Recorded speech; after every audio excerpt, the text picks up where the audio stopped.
Welcome to the GenX Experience, the podcast that celebrates the unique journey of 80s kids navigating midlife.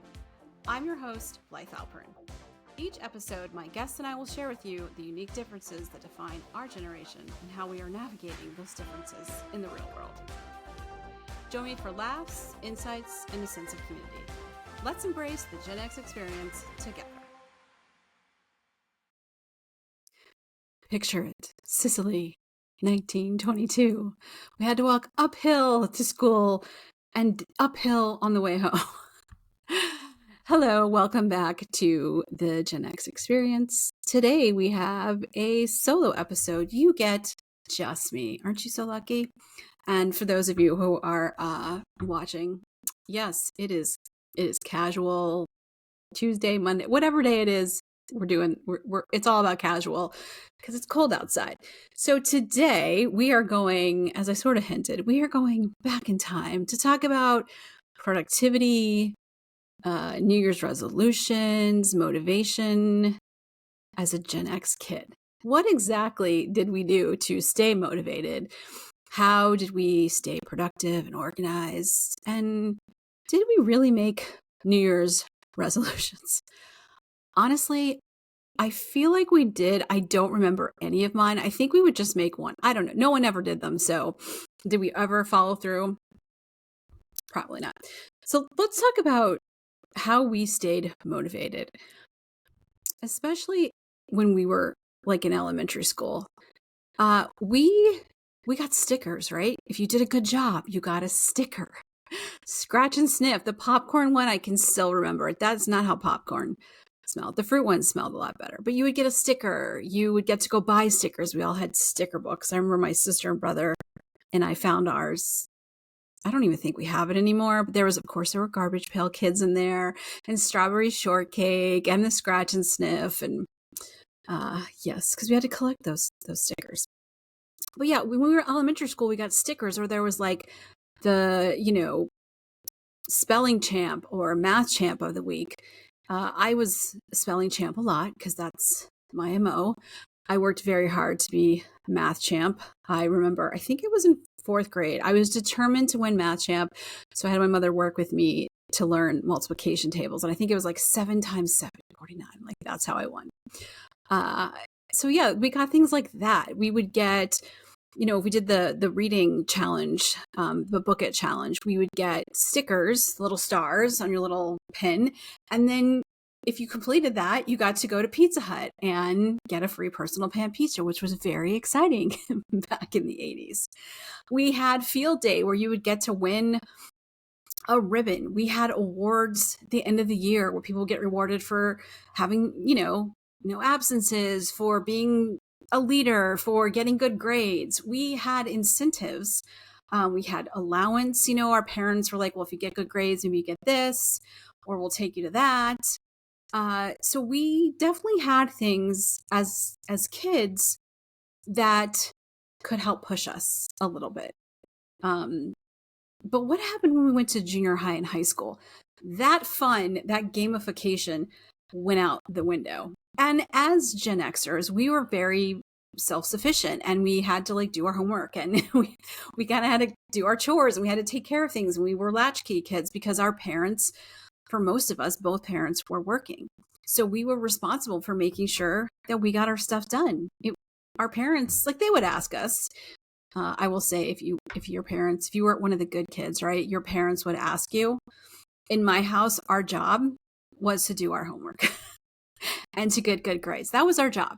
If you did not do that job, the consequences were not great. And I know that we talk about Gen X as our parents didn't care, but they did care, right? They may not be sitting there with you doing your homework, although my mom definitely would quiz us on spelling and check and everything. She was really good about that. She said she went to school 4 times, once for herself and then 3 times after that. So your parents would help you, sometimes begrudgingly. My dad helped us with our science projects, which usually meant he kind of came up with them and did them. So, but when we got a little bit older, the incentives for being motivated and productive really weren't there. I mean, they still had award shows or like award, programs at the end of the year, but there was no stickers. There was no incentive, except to get good grades and maybe get on the honor roll or the principal's, list or something like that. But it stopped being where we had any kind of gamification, as my guest talked about in the previous podcast. If you haven't listened to it, go back and listen. Um, to make it more fun, to make being productive, make staying motivated a game. I'm not a huge fan of like board games and card games and such, but I loved stickers, and I am kind of competitive, mostly with myself. But it's just so interesting because also like we had to learn how to be creative on our own, right? Our parents sent us outside. A lot of times we were playing by ourselves, like with our friends, or we were at home. And we got to use our imagination. I remember my sister and brother and I doing like restaurant, right? Because we had to cook dinner. So sometimes we make it fun where I'm sure our parents were like, please kill me. I'm so tired for working. I just want to sit down and eat. But we would do this whole thing. We tried to make it nice and fancy and fun. And, we would play like news program.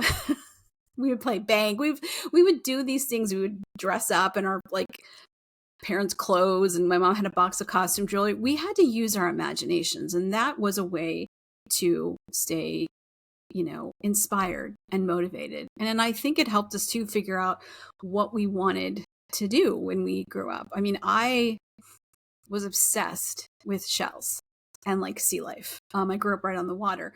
I had an entire like cooler full of shells, and I had a book that had to be hundreds of pages, and I would sit outside like in this indoor patio that we had, and I would go through my shells and I would clean them and I would look them up and I would analyze them and organize them. And I wanted to be a marine biologist when I grew up. That did not happen because I found out later I couldn't die because of childhood asthma. But our imaginations and being outside and playing with our friends and not having technology besides like Speak and Spell and Simon in operation, we didn't have that. And like TV, we weren't allowed to watch TV for hours and hours and hours, and there really wasn't that much on. So you went outside, you played, or you played inside, you listened to music, you used your imagination to inspire you and to motivate you and to entertain you. I think you could say like our mixtapes later were also a use of motivation because we put a lot of effort, right? You put a thought into which songs to pick and how the order they were going to be. But there wasn't that like,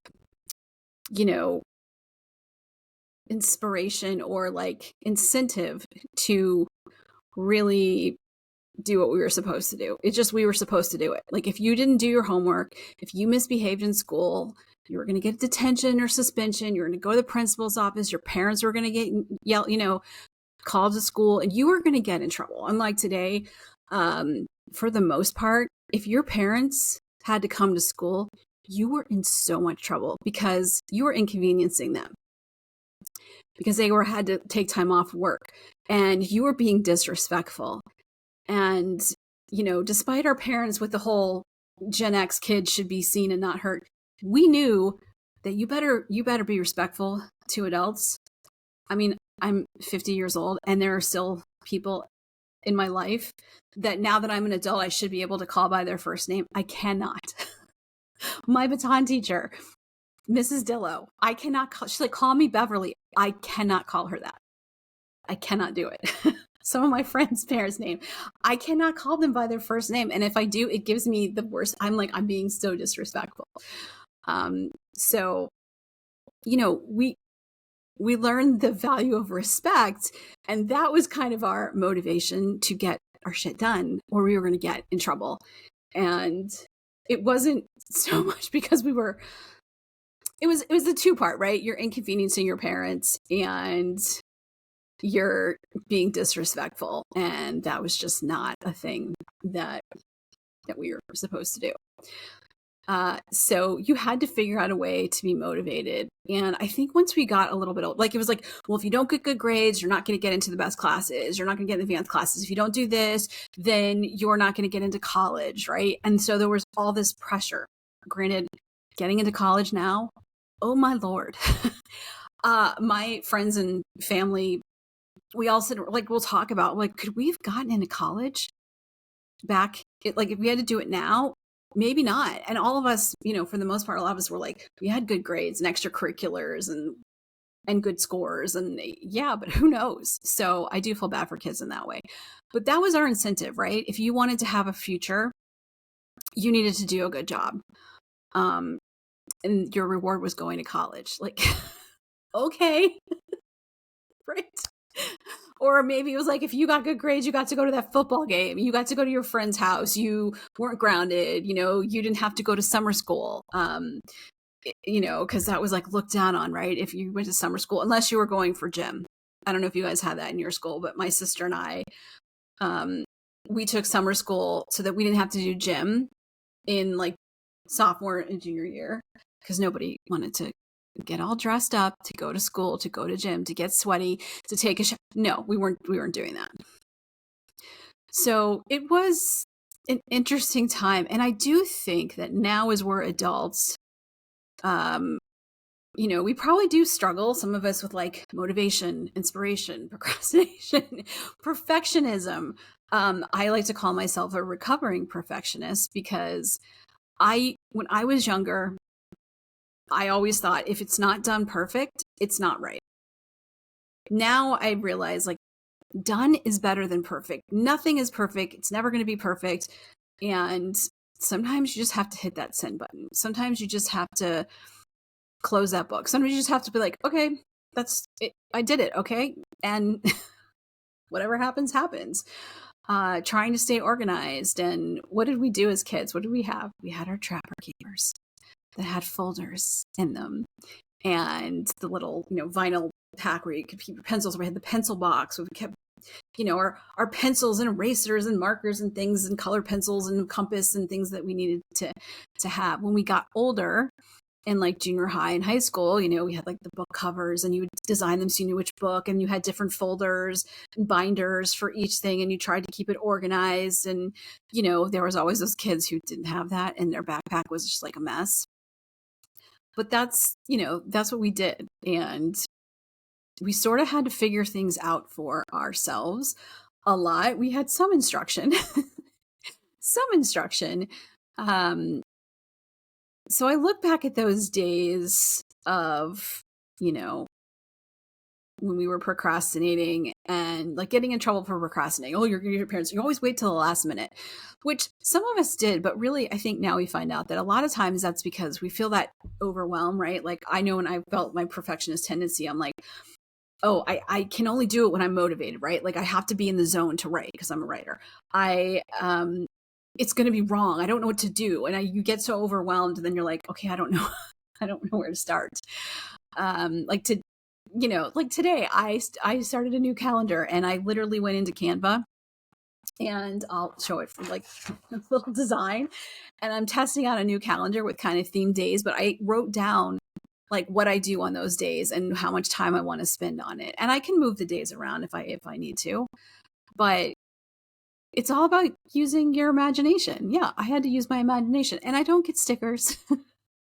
But you do hear now people talking about what is a reward you can give yourself for accomplishing your goals. And that's back to what we got as kids, right? Like, you would get a special treat if you did your homework sometime, if you did good on a test, or a lot of times your parents are like, okay, good job. That's what you're supposed to do. You're supposed to get an A. I don't know why you think you need to be rewarded for that. Now, if you got all A's at the end of the quarter, or the end of the 9 weeks, you might get something, or the end of the year. But we weren't getting participation trophies and little awards, if we did one thing good. You had to do a lot of things good. If you didn't do your chores, you weren't getting an allowance. And there were chores that you did that didn't require, you weren't getting an allowance anyways. That you lived in the house, you made it a mess, you had to do those things, which we all complained about. But guess what? We're all capable of doing our laundry and cooking for the most part, most people, and doing the dishes and being adults. Our parents were trying to prepare us for adulting, yet I don't know about you, but once I actually was adulting, I would like my money back. I would like to take the contract that I don't remember signing and rip it up or amend it, because this adulting is a bunch of BS and I'm tired and there's way too much that we have to do. So now I know when my sister and brother and I used to joke that my parents had kids so they didn't have to do chores. Yeah, I think that's part of the reason. I think that's what boomers and silent gen decided. That like, we have children because we're supposed to, and also because I don't want to do the dishes. I don't want to take the garbage out. I don't want to cook. I don't want to do all these things. That's what my children are for. So yeah, child labor. It's a thing. And a lot of times we weren't getting, paid for it. But the joys of using our imagination and, building forts and playing games and playing the sprinklers and, jump rope and making up games and claps and different little things and drawing with chalk and really coming up with ways to, do things with our imagination and sitting around and listening to music. I do miss that, right? Where you would get a record, later a CD or a cassette, and you would just sit there and listen to every song and pore over the lyrics and spend hours doing that. I never do that anymore. I'll listen to music, but do I listen like a whole album? No, I have like playlists. So we learned all these things. We did all these things to feel inspired and entertained and motivated. And somehow I feel like we lost that a little bit. I still don't make New Year's resolutions. I think they're ridiculous, but I do make goals. And I do quarterly goals because that's more manageable and realistic. And then I will write down the steps to achieve those goals. And I'm also not hard on myself if I don't make that, because sometimes things happen, plans change, ideas change. But I think it's nice sometimes to sit back and think about what we did as kids to make doing our chores, doing our homework, and doing the things we were supposed to do fun and entertaining. And yes, we listened to music while we did our homework. Yes, we watched TV while we did our homework. If my mother only knew that we would come home, call her, and then start our homework with the TV on. Or sometimes we would take a little bike trip up to Circle K and buy a bunch of junk food because we were not allowed to have that. I grew up in a house, orthodontist, dental hygienist. Or once I started driving, we would make little stops to get junk food that we weren't allowed to have. So, but I think we need to put the gamification back in goal setting and productivity and motivation and see what we can do to, find the fun. Like if you have to clean your house, put some music on, put an old album on that you loved, Prince, Wham, Depeche Mode, In Excess, Go-Go's, Nirvana, whatever it is, New Order, Def Leppard, whatever, put it on and clean your house, maybe a different album for every room. When you have to do anybody balance your checkbook? When you have to do some work, put some music on, listen to a podcast, go sit somewhere different, go outside if it's not freezing. Set a timer. I started doing that. There's the Pomodoro method, which I think is 50 minutes. Set a timer, be like, okay, I'm going to work on this for 30 minutes. And then you make it a game. Like, can I finish this in 30 minutes? Because we would do that, right? We're like, okay, how long can you sit here? How long can you do this? Make it a game. And then bring out the child in you. Use your imagination. Because it's what's the beauty of being a kid from the 70s and 80s and 90s is that we didn't have access to the internet for a very long time. And even when we did, it was like, that's the song, the noise, and waiting forever for things to download. We had to go to we wanted to watch a movie, you had to go to the theater, or you had to go to Blockbuster, which I still miss Blockbuster or video stores. One of my favorite things to do was to, like, on the way home from like work when I was, in my like 20s and 30s, I would stop at there was like a video store by the train. I think it was Blockbuster. And I would peruse the aisles, and I loved indie films because they were so good. And I would rent myself some indie films, and just, it was like my favorite thing to do. It was like my treat when I didn't want to go out on a Friday night. So do that. Watch an old movie. Tell yourself, if I finish this task, I get to do this. If I finish this, I get to do that. Write down your to-do list. Like, think about what is achievable and what is not, and how you can make it fun. And realize that there's a book is it 4,000 Weeks by Oliver Berkman? And when you think about that term, you're like, okay, basically we have like 4,000 weeks on average, give or take, to live, right? And so you're never going to get everything done on your to-do list. You're never going to go everywhere. Like, you're not going to do everything. So you have to make it more manageable and think about, what is the most important things to me that I want to accomplish? What will I be really disappointed at the end of my life if I don't? Like, if you want to travel and you haven't, start doing it. If you want to like learn pickleball, learn pickleball. If you want to start reading more classics, read more classics. Just realize what is important to you and do that, and make it fun, because the world is a stressful, scary place right now, especially if you live in the US. There are things going on. January felt like 5 million years. There are things going on. Flying is starting to freak me out. There's just all kinds of uncertainty, and you have to find a way to ignore that sometimes and realize that, life is short and you never know what's going to happen. So you got to enjoy it. And yes, you still have to be an adult. Yep. I mean, how many of us, right, when you were kids, were you like me, where you're like, I can't wait till I grow up. I can't wait till I grow up. I can't wait till I'm an adult and I can do whatever I want. And then you become an adult and you're like, I'm sorry. What did I just say I wanted to be? Can I go back to being a kid where it was fun and easy and the weight of the world wasn't on my shoulders, and I wasn't responsible for my bills and taking care of my children and taking care of myself and taking care of my pets and doing all the things that I'm supposed to do that sometimes you just don't want to. And also make time for rest, right? Remember when we were little, preschool, kindergarten, you had to take naps, and sometimes you didn't want to take the nap. But now, take a nap. If you want to take a nap and you're feeling tired, take a nap. If you want to do nothing on Sunday, lazy Sunday, do nothing on Sunday. And then when you go back to work and people are like, what did you do this week? And be like, I did absolutely nothing, and it was everything I hoped it would be. Because there is an importance to rest. It refuels us. It motivates us. And, we got to do it as kids. So, yeah. Maybe find your old trapper keeper. Maybe that's something you do. Maybe you make a chore chart. Maybe you learn how to speak English.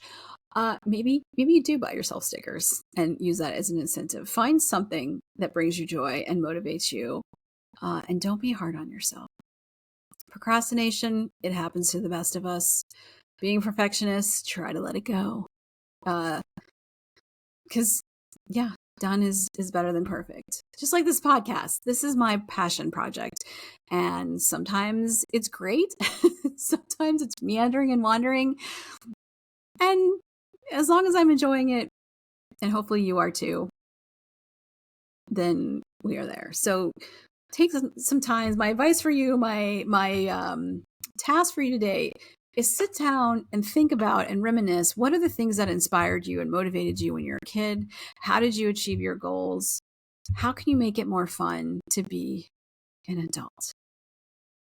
And I'd love to hear what you come up with. Don't forget to follow us on Instagram at the GenX Experience podcast. Of course, this will be in the show notes. Don't forget, we now have a YouTube channel. And so you can watch this or listen to it. It does both. That may change if I don't change things up, figure it out, be sure to subscribe and follow us on YouTube. We're also, of course, on Apple and Spotify. On Spotify, you can also watch this on video. Be sure to rate the podcast. On Spotify, you just have to click the stars. On Apple, you can do that or leave a review. Anything you can do to help the podcast. Be sure to share it with your favorite Gen Xers. If you have suggestions for episodes or you want to be a guest, just check everything out in the show notes. It's always there. And until next time, which will be in March, where we are going to talk about solo traveling. I'm going to share my experience and get to talk to Wild Terrains, which is the company that I went to Portugal with. There might be a bonus episode, another episode. I'd love to get a guy's perspective on solo traveling. So we will see. But stay tuned for that. We have content already lined up for April and May. We're going to talk about ageism. We're going to talk about, budgeting and finances and stuff as a Gen Xer. Because even though we took classes, right? Remember that they would teach you how to write a check and do certain things. Not always prepared to figure out the best way. So we're going to talk to people on that. So I'm going to finish this podcast the way I do every podcast. Until next time, my fellow Gen Xers, don't you forget about me, because I won't forget about you. Thank you for taking the time to listen to the GenX Experience. If today's episode resonated with you, please consider sharing it on social media or with a friend. We'll see you back here next time.